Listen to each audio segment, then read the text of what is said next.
Adik bungsu papaku yang bernama Om Anton sejak dari dulu memang dikenal sebagai seorang yang gemar dengan dunia otomotif. Dari mulai bengkel sepeda motor sampai dengan bengkel mobil berikut dengan showroomnya telah ia miliki. Hasil kecintaan Om Anton dengan dunia otomotif tersebut. Sedikit gambaran cerita awal perjuangan Om Anton membangun bisnisnya, yaitu saat ia duduk di bangku sekolah menengah. Ia sudah pandai menjadi calo jual beli kendaraan. Uang dari hasil bisnisnya itu sedikit demi sedikit ia pergunakan untuk membangun usaha bengkel sepeda motor tersebut bersama dengan teman-temannya. Perlahan tapi pasti bengkel motor itu pun semakin ramai dikunjungi orang, karena memang harganya murah dan hasil perbaikan yang bagus membuat para pelanggan Om Anton selalu kembali lagi. Tak sampai di situ saja, Om Anton pun mengembangkan bisnisnya yang lain, yaitu mempunyai bengkel mobil dan showroom kendaraan bekas.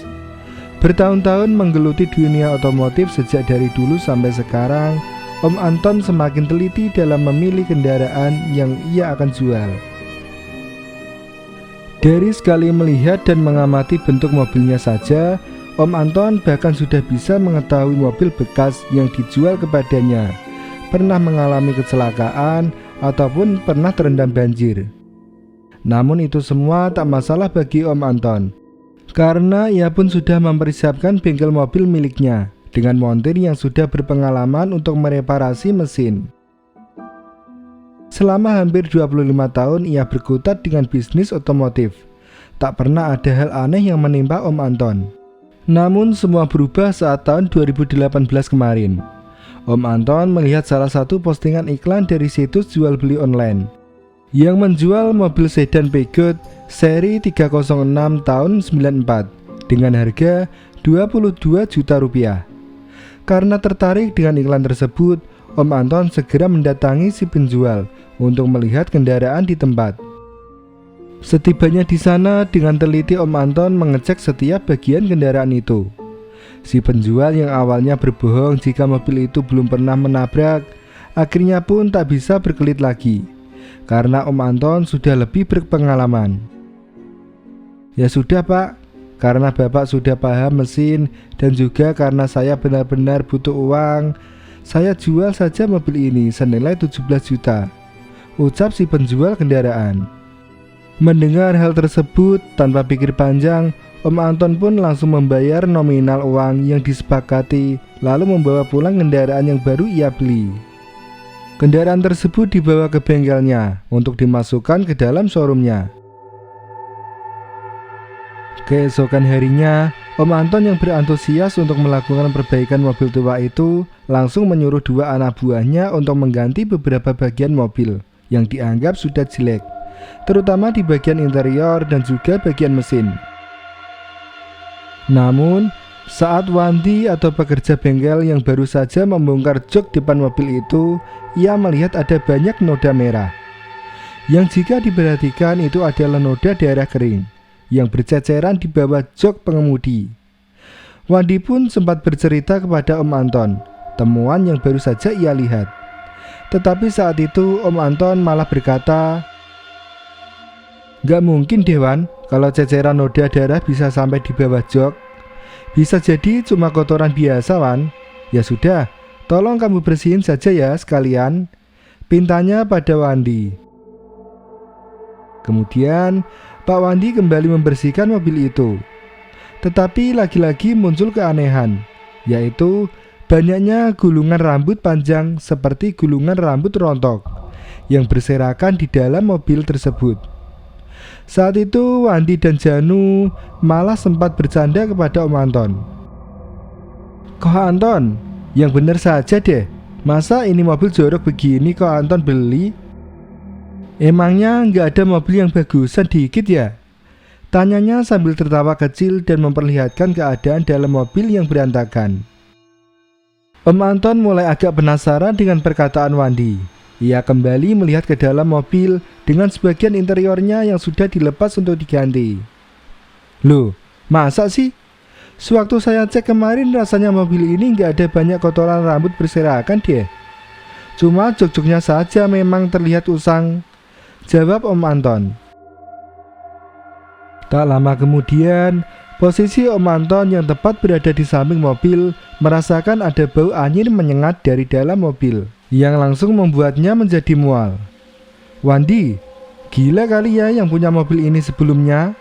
Kok bau banget ini mobilnya, kayak bau anyir plus busuk, ucap Om Anton seraya berlalu menjauhi mobil. Wandi dan Janu saling bertatap mata. Emang ada baunya nu? Tanya Wandi heran. Tetapi Janu hanya menggelengkan kepalanya seraya keheranan.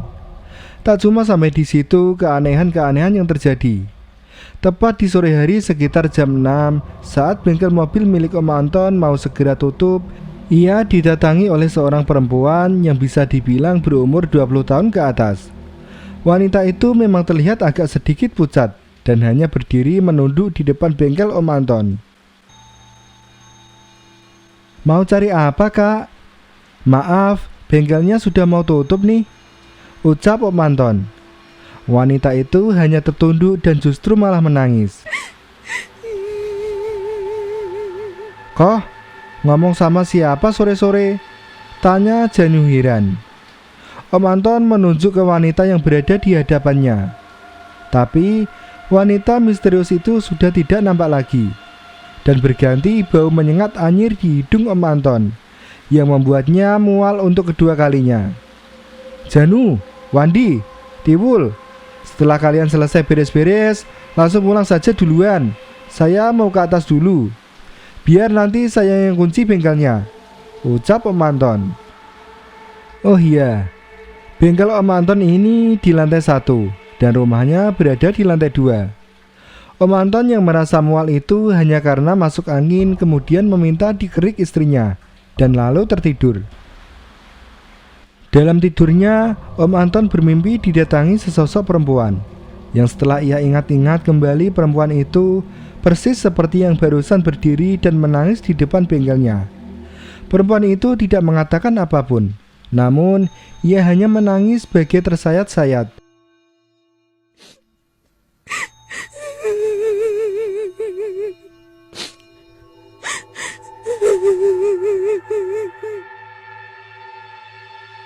Dan setelah Om Anton dekati, kepala perempuan itu malah terjatuh ke pundak sebelah kirinya.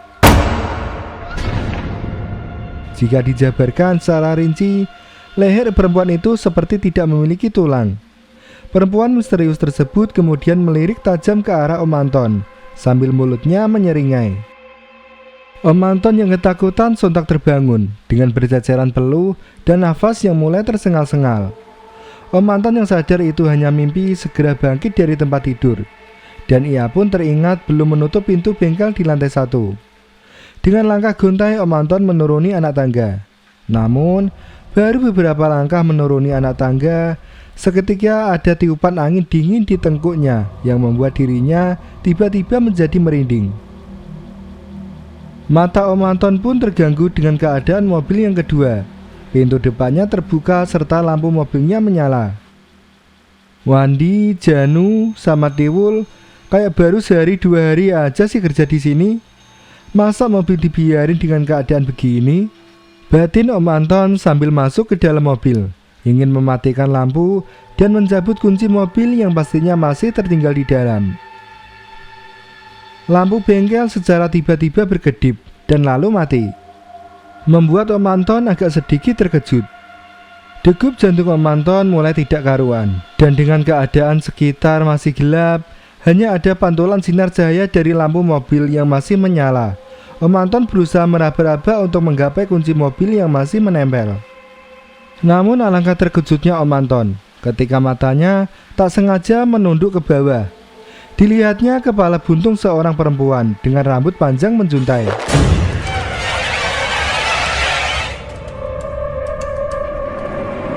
Untuk beberapa saat rasanya arwah Om Anton ikut melayang saking takutnya.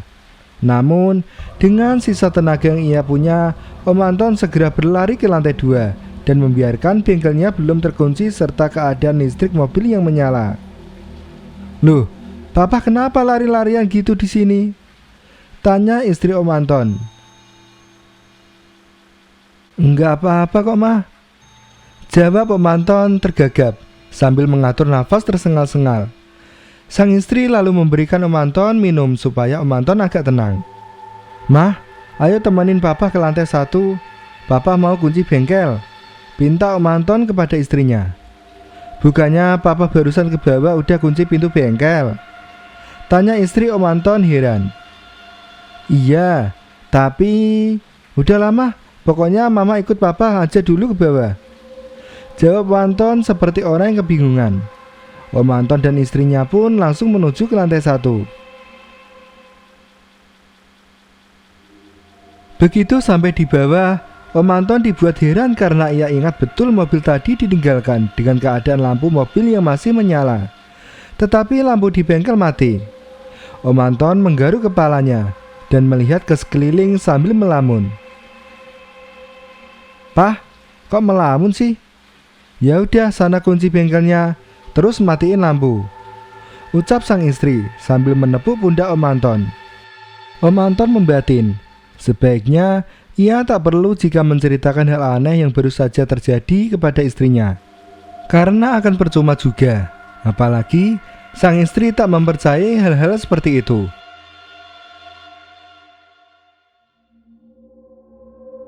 Hari pun berlalu, dan keesokan paginya Om Anton mendengar ada suara ribut-ribut di bengkelnya. Ia segera bergegas ke lantai bawah, dan saat sampai di lantai bawah, ia terkejut bukan main. Saat dilihatnya Janu, Wandi, dan Tiwul sedang mengeluarkan ular hitam yang berukuran lumayan besar ada di dalam mobil. Loh, kok bisa ada ular begini, Wul? Seumur-umur saya beli ruko dan punya usaha bengkel gak ada tuh kejadian seperti ini, tanya Om Anton cemas. Waduh, nggak tahu kok. Lagian, kok bisa sih ada ular? Untung aja kelihatan tadi sama saya, jawab Tiwul. Ular itu akhirnya segera dilepaskan ke selokan yang tak jauh dari ruko oleh mereka bertiga. Menjelang siang hari setelah selesai jam istirahat, Wandi selaku kepala montir kembali memperbaiki mobil sedan tua tersebut. Kaget bukan main saat ia melihat sosok siluet bayangan 2 dimensi wanita berambut panjang sedang duduk di jok belakang dengan kepala menempel pada pundaknya seperti tidak memiliki tulang leher. Sekujur tubuh Wandi bergetar ketakutan. Ia langsung menceritakan kepada Om Anton tentang penampakan menyeramkan itu. Om Anton terhenyak. Ia masih ingat mimpinya semalam, dan ia pun memberitahukan kepada Wandi serta anak buah yang lainnya tentang rentetan kejadian aneh seputar mobil yang baru saja dibelinya. Jangan-jangan mobil ini ada setannya kok? Kenapa enggak kok Anto temui pemilik lamanya saja? Jawab Tiwul memberi saran. Nah iya, bener tuh kata Tiwul kok. Biasanya kalau mobil ada penunggunya susah dijual kembali, dan bisa jadi petaka buat orang yang masih menyimpan mobil tersebut, timpal Janu. Om Anton menyetujui masukan baik dari karyawannya itu. Ia langsung mengecek handphonenya dan kembali untuk membuat janji temu. Lusa saja ya Pak kita ketemu, soalnya besok saya masih sibuk mengurusi 40 harian kematian istri saya. Balasan pesan singkat itu, seketika pikiran Om Anton mendadak menjadi tidak karuan. Ia menduga-duga jika kematian tersebut disebabkan karena kecelakaan mobil ini. Waduh, apa jangan-jangan meninggal karena kecelakaan mobil ini ya? Tapi, ya sudahlah, gimana lusa besok saja saya temui pemilik lama mobil ini untuk mengetahui kejadian yang sebenarnya. Di malam harinya, sekitar pukul 8, kini giliran istri Om Anton yang terkena gangguan di luar nalar. Bengkel milik Om Anton diketuk-ketuk berkali-kali. Apesnya, di saat yang bersamaan, kebetulan Om Anton dan kedua anaknya sedang membeli makanan di luar, sehingga mau tidak mau istrinya Om Anton yang turun ke lantai 1 untuk mengecek siapa yang datang. Apa suamiku sudah pulang ya? Tapi kok malah ketuk-ketuk pintu? Tumben. Biasanya Dia WA atau telepon jika mau minta tolong dibukakan pintu. Batin istri Om Anton. Karena takut akan ada sesuatu yang tidak diinginkan, istri Om Anton sempat menengok ke CCTV sebelum ia turun ke lantai 1. Saat ia mengintip CCTV, ia hanya melihat seorang perempuan yang berambut ikal sebahu sedang berdiri tepat di depan ruko bengkel dengan posisi tertunduk. Setelah dirasa aman dan tidak ada yang mencurigakan, istri Om Anton dengan setengah berlari turun ke lantai 1 untuk segera membuka pintu rolling door.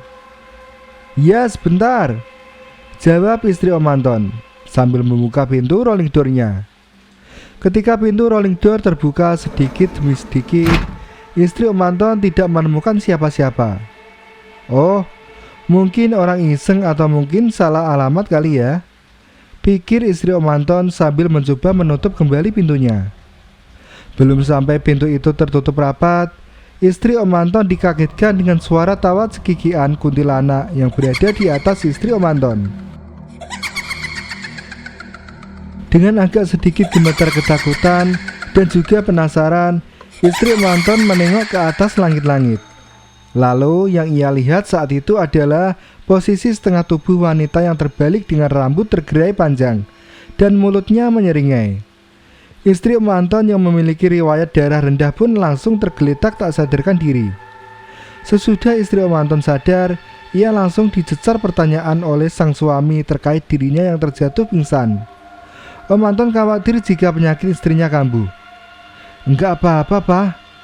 Mama pingsan bukan karena sakit kok. Cuma tadi seinget Mama lihat perempuan yang serem banget, Pak, di bengkel," jawab istri Om Anton seketika membuat bulu kuduk Om Anton merinding.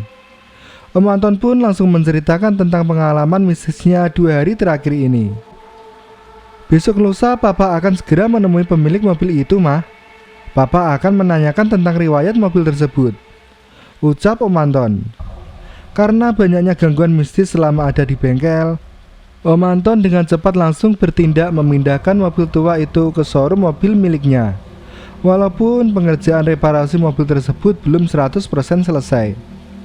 Yang ada di benak Om Anton, sebaiknya mobil itu secepatnya dijual kembali, walaupun dengan harga murah ataupun harga merugi, daripada kembali meneror keluarga Om Anton. Tapi sebelum itu, Om Anton meminta anak buahnya melakukan pengecekan terakhir, supaya saat dipajang di showroom mobil miliknya terlihat sudah rapi dan tidak kotor. Ini punya siapa ya kok? Kok ada bantal kecil di bagasinya? Apa punya kok Anton ketinggalan? Tanya Tiwul sambil memperlihatkan sebuah bantal boneka berwarna merah. "Bukan. Oh, mungkin jangan-jangan ini punya pemilik lama yang ketinggalan ya. Ya sudah, keluarkan saja. Nanti saya akan berikan kepada pemiliknya," lanjut Om Anton. Kini tiba pada waktunya yang ditentukan. Om Anton kembali bertemu dengan Sopian, si pemilik mobil lama. Tanpa banyak basa-basi, Om Anton langsung menanyakan riwayat mobil tersebut kepada Sopian, dan lalu mengembalikan bantal boneka yang tertinggal di bagasi mobil ini. "Loh, boneka bantal ini yang saya cari-cari, Pak. Ternyata masih tertinggal di mobil itu ya? Ya ampun, syukurlah kalau begitu," ucap Sofian. Dengan nada agak bergetar, Sofian menceritakan kejadian tragis yang menimpa ia dan istrinya beberapa minggu yang lalu.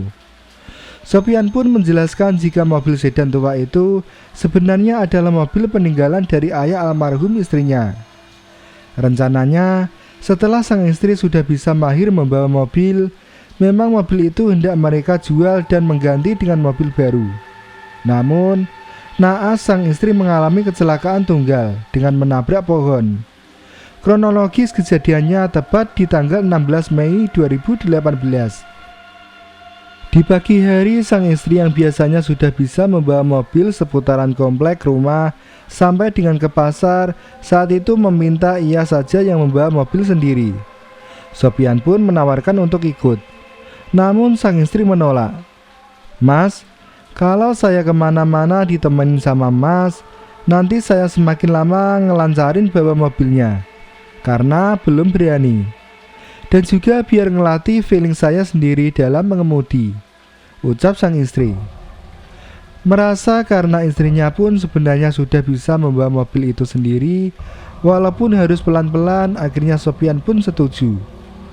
Setelah 1 jam menunggu istrinya belum pulang dari pasar, Sofyan pun mulai panik dan mencoba menelpon berkali-kali, tetapi tidak ada jawaban. Hingga saat Sofyan mau mencari keberadaan istrinya, kebetulan ada sebuah nomor asing yang menelpon Sofyan. Sofyan terkejut bukan kepalang saat tahu yang menelpon dirinya adalah pihak kepolisian yang meminta Sofyan mendatangi rumah sakit. Sesampainya di sana, ia melihat istrinya sudah terbujur kaku. Bak tersambar petir, Sofyan tidak menyangka maut dengan cepat menjemput nyawa istrinya. Dari hasil olah TKP dan beberapa saksi mata, istri Sofyan diduga langsung meninggal seketika dengan tulang leher yang patah karena menghantam setir mobil. Warga sekitar pun menilai mobil yang ditumpangi istri Sofyan ngebut seperti hilang kendali dan langsung menghantam pohon. Pasca meninggalnya istri Sofyan, mobil itu hendak ia kembalikan kepada keluarga istrinya. Namun, dari pihak keluarga istrinya menolak karena masih ada rasa trauma yang mendalam, hingga pada akhirnya Sofyan berinisiatif membawa ke bengkel untuk diperbaiki. Boneka bantal berwarna merah itu kemudian menanyakan kembali kepada Sofyan. Rupa-rupanya, Om Anton memperhatikan gelagat Sofyan saat Om Anton memberikan bantal boneka tersebut. Ada sebuah gelagat sekaligus ada tanda tanya besar di wajah Sofyan. Bantal boneka ini ya Pak? Gimana ya saya jelasinnya? Karena untuk hal yang satu ini pun saya masih nggak ngerti. Kok bisa ada di bagasi mobil itu ya? Jawab Sofyan sambil menggaruk-garuk kepalanya, yang juga keheranan. Bantal boneka ini milik almarhum istri saya Pak. Sejak dari kecil, almarhum istri saya selalu memeluk boneka ini sebelum tidur. Jika tidak ada boneka ini, almarhum istri saya pasti nggak bisa tidur, jawab Sofyan. Tenggorokan Om Anton terasa tercekat. Ia berpikir, kok bisa ada kejadian aneh lagi sih dengan mobil ini? Batinnya dalam hati. Masih dalam perbincangan antara Om Anton dan Sofyan, si pemilik mobil lama. Tiba-tiba pegawai showroom mobil bekas Om Anton mengabarkan melalui telepon jika ada orang yang berniat untuk membeli mobil tersebut, namun dengan harga nego 17 juta. Sudah, kasih aja harga segitu, ucap Om Anton. Si karyawan showroom yang masih ragu karena Om Anton bisa dibilang kali ini ia menjual mobil itu dengan rugi, sebab sudah ada beberapa bagian mobil yang diganti dan juga direparasi. Kembali menanyakan apakah Om Anton yakin dengan keputusannya. Ya, kamu jual aja harga segitu, jawab Om Anton dengan pasti. Oh, baik kalau begitu kok, jawab karyawan showroom Om Anton di seberang sana. Akhir cerita, mobil itu pun cepat kembali terjual, namun dengan keadaan rugi. Itu semua tak masalah bagi Om Anton. Menurut kepercayaan orang Cina, jika beli mobil bekas kecelakaan sampai memakan jiwa akan membawa kesialan ataupun petaka. Terbukti, belum ada 1 bulan mobil itu dibeli, sudah ada banyak keluhan aneh oleh pemiliknya. Seperti klakson yang bunyi sendiri, lampu menyala sendiri, tiba-tiba keempat pintu mobil terbuka semua di pagi hari. Sampai bahkan yang terparah, belum ada 1 bulan mobil itu dibeli sudah hampir 2 kali mau menabrak. Alhasil, si pemilik mobil baru kendaraan tersebut sempat menawarkan kepada Om Anton untuk dibeli lagi. Namun, Om Anton menolak membeli kembali. Terakhir kali berkomunikasi dengan Om Anton, menurut kesaksian si pemilik yang baru, ia sampai memanggil orang pintar untuk merawat mobil itu. Lalu, setelahnya barulah mobil itu tidak ada hal-hal aneh lagi. Dan untuk Om Anton sendiri, ia pun enggan untuk membeli kendaraan bekas kecelakaan oleh karena kejadian tersebut.